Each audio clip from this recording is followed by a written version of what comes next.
nossa Constituição ela é extremamente fiel, não é, aos princípios mais básicos da Constituição Federal. Toda a Constituição, de modo geral, ela nasce a partir de uma composição de forças, né? Então, ela é fruto de um consenso que muitas vezes é construído a partir de muito debate, né?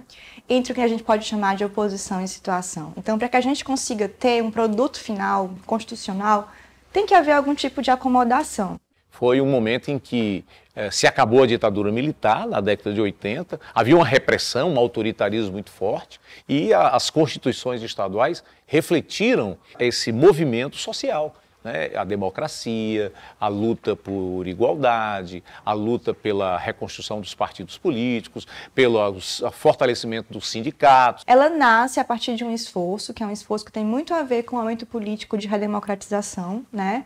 De você construir ali um consenso mínimo para que a gente consiga ter uma Carta Constitucional aprovada e legitimada por essa reunião de forças que estão em disputa dentro do cenário político. Inclusive, muito do que acontece depois que a Constituição é promulgada, em termos de reforma, de mudança, vem desse equilíbrio, né, entre quem cedeu, entre quem abriu mão, e aí você tem uma disputa que continua depois que a Constituição é produzida. 89 ele foi um momento de avanço, um momento de construção, ou de resultado daquilo que vinha sendo elaborado ao longo do tempo. Então, isso para mim, 89 é um marco fundamental nesse sentido. A Constituição pretende ser a voz, a letra, a vontade política da sociedade rumo à mudança. Que a promulgação seja nosso grito. Mudar para vencer. Muda, Brasil! 30 anos de Constituição, né? A gente atravessou aí um percurso muito tortuoso em que a democracia brasileira passou por muitos testes e precisou ser muito resistente. Então, num aspecto positivo, as cartas constitucionais, tanto no plano estadual como federal, elas se mostraram muito resistentes e foram capazes de sobreviver a ciclos de crise muito intensos, né? Inclusive, a gente está passando atualmente por um ciclo de crise que é muito intensa e até agora as constituições resistem. Particularmente, eu trabalhei na Assembleia Legislativa no ano de 1988 e 89 durante a elaboração da Constituição Estadual. Sem dúvida, é uma boa Constituição. Eu também diria que, quando observamos as outras constituições estaduais, esta é a melhor, por ter sido produto de um processo amplo, aberto, ou seja, participativo. Um aspecto negativo é que são constituições que foram muito mexidas, foram muito emendadas, foram muito transformadas. Nenhuma Constituição sobrevive sem emenda. Na verdade, a emenda ela busca justamente fazer a Constituição sobreviver ao tempo. Qual é o problema? É que aquele projeto original de um estado do bem-estar, ele foi, de certo modo, desnaturado, né? A gente tem uma Constituição como um grande Frankenstein, onde você vai ter, simultaneamente, resquícios daquele ideal de uma sociedade mais igualitária e de um Estado mais forte, mais interventor, para conseguir isso. E a gente vai ter retrocessos dentro desse projeto que tornam as constituições um pouco incongruentes, porque você vai ter uma coxa de retalhos daquilo que foi a origem e do que passou a ser objeto de mudança. Eu não vejo necessariamente o processo de emendas constitucionais como um processo de desgaste do texto constitucional.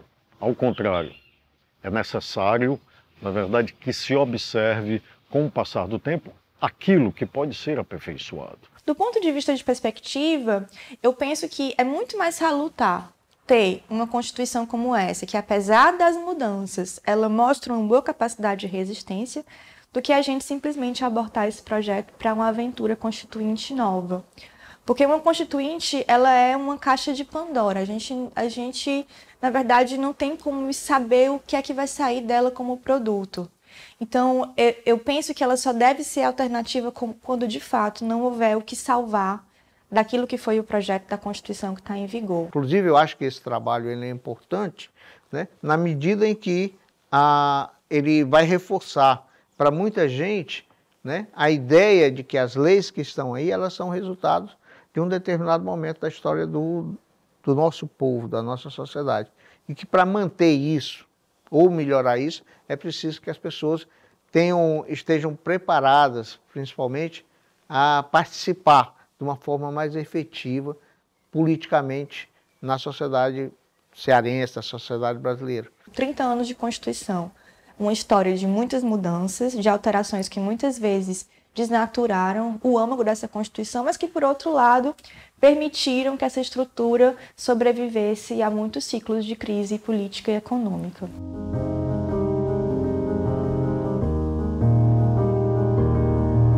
Acredito que perdemos oportunidade que, ao longo do tempo, isso vem sendo, de certa forma, conquistado, como, por exemplo, a visão de planejamento. Planejamento não pode ser mais somente governamental. Planejamento não pode ser de cima para baixo. Planejamento não pode ser só do poder público. Planejamento tem que agregar vários organismos da sociedade, a população, de uma maneira geral, pela sua representação. Antigamente, o que o Estado arrecadava era para pagar só funcionário público, não tinha recurso para investimento. Isso a Constituição Estadual fez uma delimitação de competências. Vamos gastar tanto em saúde, vamos gastar tanto em educação, vamos gastar tanto em investimento, porque tem na Constituição a definição do tripé, que é o plano plurianual, a lei orçamentária anual e a lei de diretrizes orçamentárias. Tudo isso repercute na vida do cidadão. Foi criado um capítulo de meio ambiente na Constituição Estadual, que é considerado um dos mais rigorosos do Brasil. Por exemplo, o estado do Ceará, um dos poucos estados onde as grandes obras, os grandes empreendimentos que têm grandes impactos ambientais, eles têm que ser aprovados através de um estudo de impacto ambiental e um relatório chamado EIA-RIMA, Estudo e Relatório de Impacto Ambiental, tem que ser aprovado no Conselho Estadual do Meio Ambiente. Não é um processo comum de licenciamento. Então, isso foi uma conquista da Constituição de 1989, do que se refere ao capítulo de meio ambiente. A sociedade ela vai se modernizando, as leis vão se adequando com as imposições das questões sociais. E essas emendas, elas representam o pensamento moderno. Se há o sentimento, por exemplo, de mudar a tributação de circulação de mercadorias, que é um imposto estadual, porque determinado setor representa um valor maior, então a economia mudou-se para esse lado, aí entra a oportunização da emenda.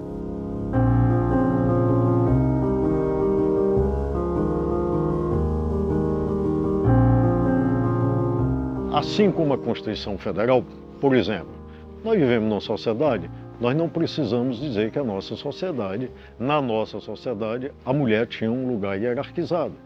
Por isso que a Constituição afirmava que homem é igual a mulher. Exatamente porque, na realidade, homem não é igual a mulher. É nesse sentido a aposta do futuro. A Constituição está dizendo que reconhece a situação concreta, real que se tem, porém a aposta dela, a escolha realizada, política e objetivamente tomada, é de que o homem deve ser igual à mulher em todos os direitos. Não se trata de um lamento idealista de dizer como poderia ser ou como deveria ser. Não. Se trata de uma escolha objetiva, política, que foi realizada. A tarefa daqui para frente é implementar esta escolha para que ela se torne realidade. Éramos 46 deputados, 44 homens e as duas mulheres, as duas Marias, Maria Dias e Maria Lúcia. E foi muito importante para a Constituição ter mulheres no parlamento que também souberam defender os direitos da mulher, da criança. Mas isso é muito pouco, né? Hoje nós temos aí em torno de 8 deputadas. Houve um avanço, né? Mas muito pequeno, porque a população feminina é mais da metade da população cearense. Então era razoável achar que deveria ter mais deputado do que deputado. Então, se é verdade que houve um avanço, mas esse avanço foi pequeno. É preciso que haja mais representantes femininas na Assembleia Legislativa.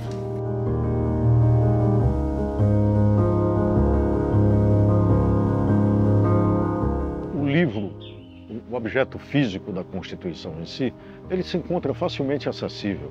Em qualquer site, praticamente, na internet, você encontra facilmente. Ocorre-me aqui agora o Senado Federal, a Assembleia Legislativa, qualquer dos poderes. Mas eu acho que isso deveria ser mais difundido. Eu acho que deveria ser distribuído gratuitamente, de forma bastante acessível, em escolas, em repartições públicas, mesmo em empresas privadas, em todos os espaços que fosse possível. Na hierarquia das leis, vem primeiro a Constituição, depois vem as leis complementares, as leis ordinárias, né? E depois é que vem os decretos, resoluções. Então, a Constituição deveria ser conhecida por todo mundo. tanto a Constituição Federal como a Constituição do Estado deveriam estar, né, no currículo das escolas, por exemplo. Né? Por quê? Porque são lá os direitos e deveres. Né? Tudo que tem de política pública mais importante, as diretrizes dos governos, tudo isso está lá na Constituição Estadual. Então, eu creio que poucos são os cearenses que 30 anos depois conhecem a sua Constituição. E é muito importante que todos pudessem fazer isso. A gente precisa traduzir o juridiquês constitucional numa linguagem que seja popularmente acessível. Né? Então, quando eu falo que a Constituição ela é aquilo que tem de mais fundamental em um sistema político, todo mundo tem que compreender o sentido de uma Constituição, porque é aquele consenso básico que todos nós, independentemente de religião, de orientação ideológica, a gente tem que ter esse consenso. Então é preciso que a gente estabeleça um esforço, eu sempre digo isso, de aprender a falar para as pessoas que estão fora de um campo que é um campo muito restrito, né, de uma política profissional, né? E aí vem de um esforço que é pedagógico, é didático, de desenvolver, de fato, um discurso em uma linguagem que aproxime, né, a linguagem da Constituição da linguagem das pessoas no seu cotidiano. A Constituição, ela é tudo na vida do cidadão. Né? Era algo que as pessoas deviam conhecer, como muita gente conhece a Bíblia, como conhece... A Constituição é o teu guarda-chuva, o teu ponto de defesa. Né? Você conhecer os seus direitos é fundamental para a tua vida.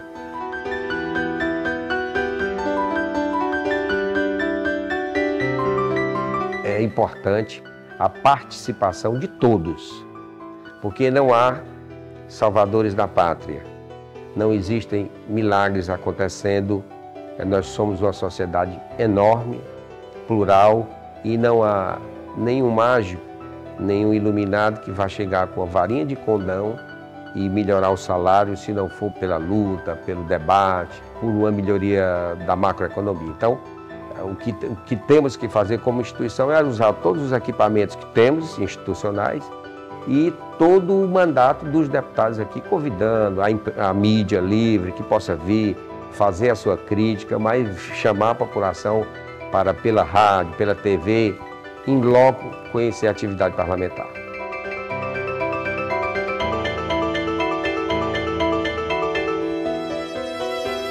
Nós fizemos uma série de eventos comemorando esse momento, dizendo da importância de termos o Estado de Direito Democrático, de termos a garantia, as instituições funcionando soberanamente, independentemente de qualquer pensamento hoje majoritário.